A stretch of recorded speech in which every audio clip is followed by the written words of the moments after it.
Pas de partition sur le piano, Angèle improvise aux côtés de son professeur. C'est sa façon à lui d'apprendre la musique. Car Angèle n'est pas un élève tout à fait comme les autres.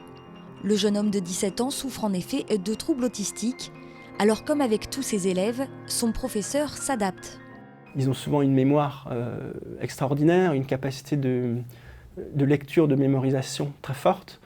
Et donc on peut s'appuyer en fait sur les nombreux points forts qu'ont les élèves avec ce handicap pour compenser, on va dire, les points faibles qui sont en l'occurrence la conscience corporelle, les problèmes rythmiques par exemple, qui se retrouvent un peu chez tous les élèves avec autisme. Tu peux aussi après prendre ça et à la main droite, changer les choses. De l'éveil musical au piano, en passant par la batterie, une douzaine d'élèves en situation de handicap évoluent cette année au Ciel, le centre lyonnais d'expression libre. Pour eux, l'ambition est exactement la même que pour la plupart des élèves, prendre du plaisir grâce à la musique.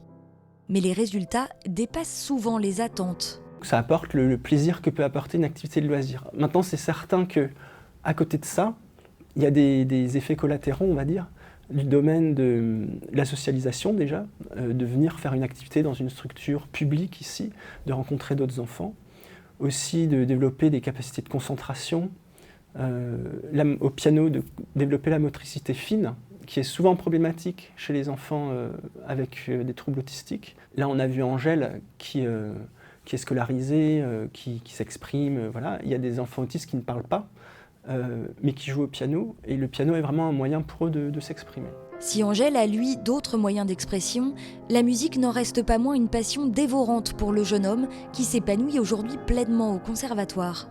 Oui, c'est très important, ça représente beaucoup de choses pour moi. Ça me détend, je sais pas, ça permet de me libérer des tensions. On se dit qu'il est comme tout le monde, il a le droit à avoir une activité artistique comme tous les enfants. Et c'est pour ça que je trouve que c'est important que le conservatoire ait voulu ouvrir aux enfants avec handicap, tout handicap en fait, et c'est leur donner une chance comme tous les enfants. Ici, l'inclusion par la musique fonctionne parfaitement. Plusieurs professeurs se sont d'ailleurs formés pour accueillir eux aussi des élèves en situation de handicap. À la rentrée prochaine, de nouveaux élèves devraient ainsi pouvoir commencer leur cursus musical.